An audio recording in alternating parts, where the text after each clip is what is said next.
Hey guys, it's Drake here. So I wanted to spend some time with this one. I could have made this video a while back during the announcement, but I don't want to rush out these videos.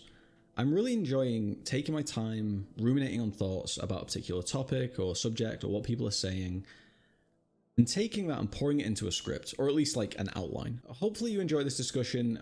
You guys gave me exceptionally good feedback when it came to the Uncharted 5 video where I wrote about my thoughts and thought processes around Casey's story, or Cassie's story, I always mispronounce it. And I really enjoyed that. It was a really nice aspect of what this YouTube channel can be. It got a ton of views, way more than my channel has any right to get at the minute. And it was really nice to see your feedback. So if people want to comment and subscribe and all that good stuff with this video, it'll be super appreciated. I do really enjoy your guys' comments, and I am very quick at responding, as someone pointed out in the Uncharted video. So give this video a watch, tell me what you think in the comments below, and I'll see you at the end. So Machine Games have been tasked with the creation of a new Indiana Jones game. No doubt a 9th generation exclusive, so your PlayStation 5, your Series X's, and of course, you PC players out there like myself. Now, because of my admittedly eager echo chamber, I had to take like a little step back with this. With this whole announcement, I had to take a step back. And every time I watched the story, every time I watched the announcement trailer, every time I looked on Twitter and seen people's discussions and takes on things, I kept coming back to the one thought. Who is this for? Who asked for this? It's a strange choice, right? Who is with me on this? This feels like such a strange decision. Now, don't get me wrong. I grew up and watched Indiana Jones. It holds a special place in my heart and memory. The first two indie films are almost universally praised, with the third being a bit more, let's say, like, yeah, lukewarm. And the fourth, no one really talks about it, right? The trilogy, though, for the most part, holds a special place in every film buff's catalog. Most people, I would say, above the age of like 25 or 28-ish have seen this film, or at least understand the reference to it, right? But I want you to keep one thing in mind, just one thing, throughout this video. All of the original trilogy was finalized 3 years before I was born, me. I was born in 1992. I am old. I'm old. That means Indiana Jones and the Last Crusade finished or was released in 1989. Most of your parents might have not even met at that point. This is an IP that is old, and it really doesn't keep up all that much.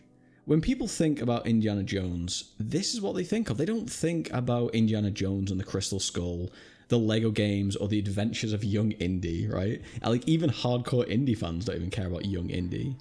So the question remains, who is this game for? Machine Games is 9th generation, current gen, PlayStation 5, Xbox Series X. Like, who is this game releasing to? And this is the constant thought that kept just swirling around in my brain when I was looking at like everything. For it to pay any amount of respect to the original films, it's going to have to be a third-person action game, right? I think we can agree on that.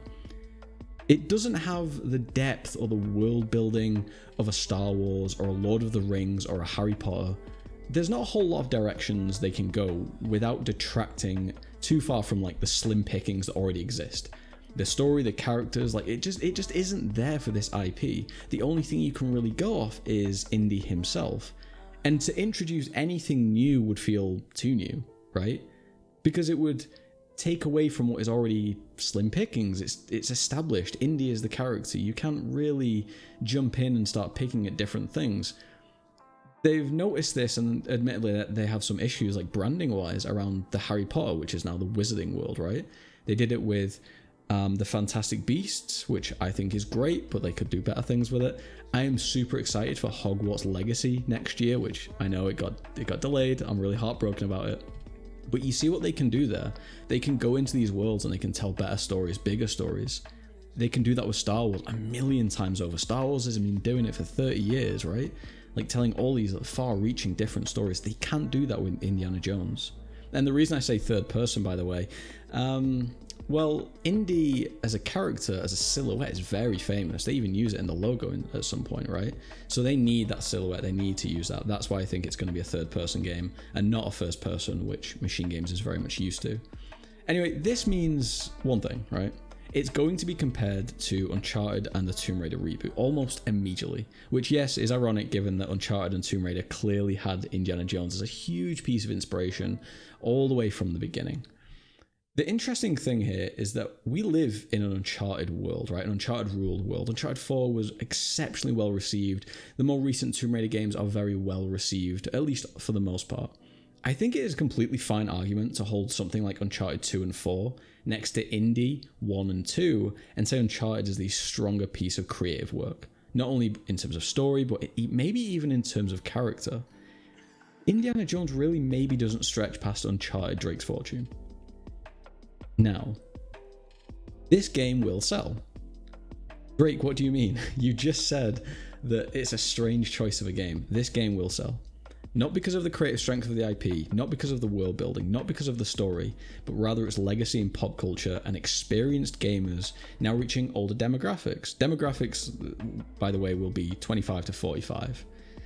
And that also kind of hints at why this game will receive coverage. A large portion of the game's media will be overly familiar with Indy and the hype that will just trickle down.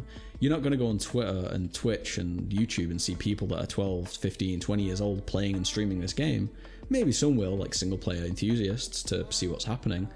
But for the most part, this is going to be like people my age, like 28, streaming it or making a video about it, catching up on it, seeing what's happening.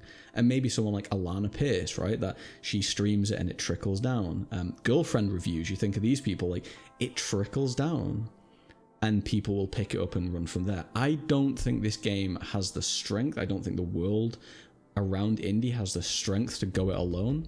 And I am super interested in seeing what happens with this game. So, as I said at the very, very start, thank you so much for the appreciation on the Uncharted 5 video. My phone is blowing up every day with comments and stuff, and I try to reply as quick as possible. That's why I keep my notifications on, just like you guys should. And if you've got anything to say about Indiana Jones or Uncharted, feel free to tell me in the comments below, and that's where I'll see you guys. Peace.